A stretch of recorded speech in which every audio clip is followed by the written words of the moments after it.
आज की यह कहानी जो है यह 20 साल पुरानी है। इसका मुख्य किरदार शिवराज है जो दिवाली की छुट्टियां मनाने अपने बुआ के घर रांची जा रहा था। शिवराज का परिवार अपने बुआ के गांव रांची पहुंचा ही था कि उसको जोरदार प्यास लग गई और उसने अपने पापा से बोला कि पापा हमें प्यास लगी है। उसके पापा ने साइड की दुकान से शिवराज के लिए पानी की बोतल लाए। तभी शिवराज के पापा को बगल में ही कुछ भीड़ दिखाई दी। तभी शिवराज की नजर सड़क पर बेच रहे हैं औरतों के लिए श्रृंगार वाले सामान पर गया। उसने सबसे नजरें चुराते हुए वहां से एक अपने हाथ का कड़ा उठा लिया। अभी थोड़ी ही देर हुआ था तब तक से शिवराज के पापा उसको बुलाने लगे। शिवराज ने जल्दी से कड़ा को अपने पॉकेट में रखा और वहां से चल दिया। अपनी बुआ के घर पर पहुंचने के बाद शिवराज ने सबसे थोड़ा अजीब सा बर्ताव कर रहा था। घर वालों को लगा कि शिवराज ने रोड पर पड़ी महिला की लाश को देखा है, इसीलिए यह ऐसा हरकत कर रहा है। शिवराज का ध्यान अभी भी उसके पास कड़े पर था। वह बार बार कड़े को ऊपर में ध्यान देता था और ऐनक में ले जाकर देखता और मुस्कुराता था। ये हरकतें शिवराज लगातार कर रहा था। एक दिन जब शिवराज ने कमरे के अंदर उस कड़े को पहनकर खड़ा था तो उसका मन किया वो पूरी तरह से लड़की बन जाए और देखे तो उसको कैसा लग रहा है। इस बात को लेकर उन्होंने अपने कजन जानवी के पास गया और उससे लड़कियों के लिए सजने और संवरने वाले सामान मांगने लगा। इस बात से जानवी हंसने लगी और उन्होंने अपने बुआ के कमरे में गई और वहां से अपने साड़ी और लिपस्टिक उठाकर ले आए और शिवराज को दे दी। शिवराज तैयार हो ही रहा था कि जानवी के पापा उस कमरे में आ गए। जानवी को देखते ही उसके पापा का गुस्सा भड़क गया। उन्होंने जानवी को डांटने लगे। जानवी ने रोते हुए कहा कि शिवराज लड़की बनना चाहता था और हमको बहुत परेशान कर रहा है कि लड़कियों को सजाने और संवारने वाले सामान हमें दो। ये बात सुनकर उसके पापा बहुत गुस्से में हो जाते हैं और उसे बुरी तरह से पीटने लगते और अंत में उसका कमरा बाहर से बंद करके वहां से चले जाते हैं। शिवराज कमरे में बैठकर जोर जोर से रोने लगता है। तभी अचानक उस कमरे के दीवार पर एक लड़की की परछाई नजर आती है। धीरे धीरे परछाई उस शिवराज की तरफ आने लगी। शिवराज उस परछाई को देखकर थोड़ा घबराया। शिवराज कमरे के दरवाजे को जोर जोर से पीटने लगा। किसी भी व्यक्ति ने दरवाजा को नहीं खोला। उसने पीछे मुड़कर देखा तो वहां पर कोई नहीं था।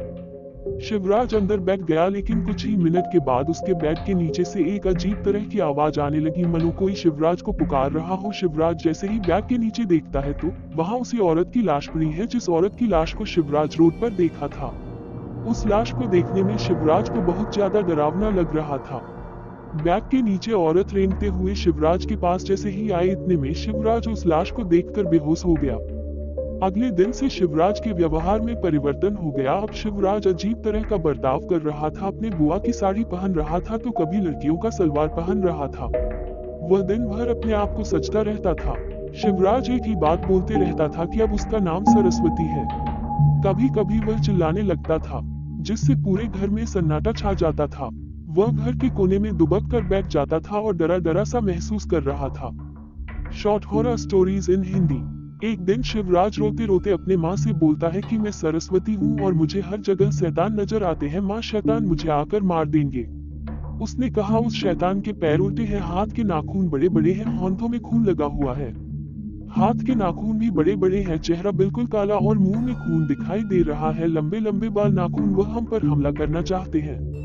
शिवराज का हालत दिन ब दिन खराब होती जा रही थी, लेकिन प्रत्येक दिन सरस्वती बनकर वह हर दिन अपना श्रृंगार करते रहता था। शिवराज ने तो यहाँ तक अपने कमरा को बंद करके नाश्ता गाता खिलाते रहता था। शिवराज के घर वालों की बिल्कुल समझ में नहीं आ रहा था कि शिवराज लड़कियों का ड्रेस क्यों पहन रहा है, इतना श्रृंगार वह क्यों कर रहा है। आखिर बात क्या है कि शिवराज अपने आप को कमरे में बंद कर नाच रहा है। इस बात को लेकर शिवराज के घर वाले बहुत परेशान थे, लेकिन उन सभी को कोई युक्ति नहीं समझ रही थी कि इसको करना क्या है।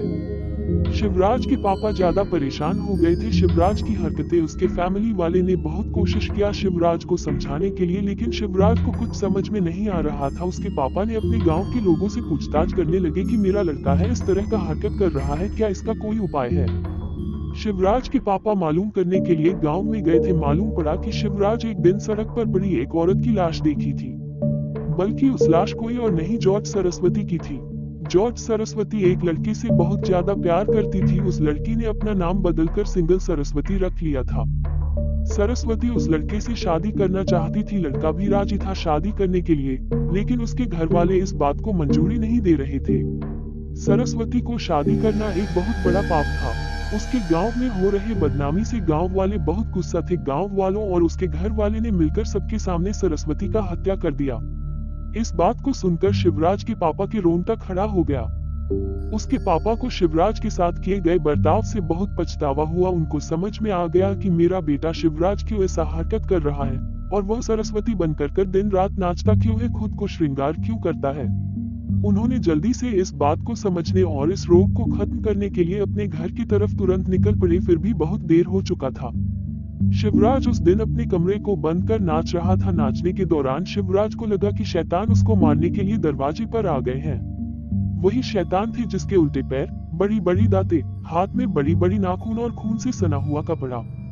इस सारे दृश्य को देखकर शिवराज घबरा गया और जोर जोर से चिल्लाने लगा। आवाज सुनने के बाद घरवाले ने दरवाजे को तोड़ा और अंदर घुसे। शिवराज का शरीर पूरी तरह से अकड़ चुका था, शरीर ठंडा हो गया था। उसके घरवाले ने तुरंत उसे हॉस्पिटल लेकर भागे। डॉक्टर ने बहुत कोशिश किया उसको बचाने की, लेकिन किसी तरह से वो जिंदा बचा। जब शिवराज के पापा ने सबके सामने जॉर्ज की कहानी सुनाए, सभी घरवाले की आंखें नम हो गई। सभी घर वालों ने जॉर्ज के लिए प्रार्थना किया। शाम के पास में जो हाथ में पहनने वाला कड़ा था, उस कड़ा को लेकर घर वालों ने जॉर्ज के कब्र के पास में गाड़ दिया। धीरे धीरे समय बीत गया। शिवराज बिल्कुल ठीक हो गया। शिवराज को आज सरस्वती के बारे में कुछ भी याद नहीं है, लेकिन समाज में आज भी ऐसे लोग हैं जो प्यार को नहीं समझते हैं और अपने ही पुत्र और पुत्र को हत्या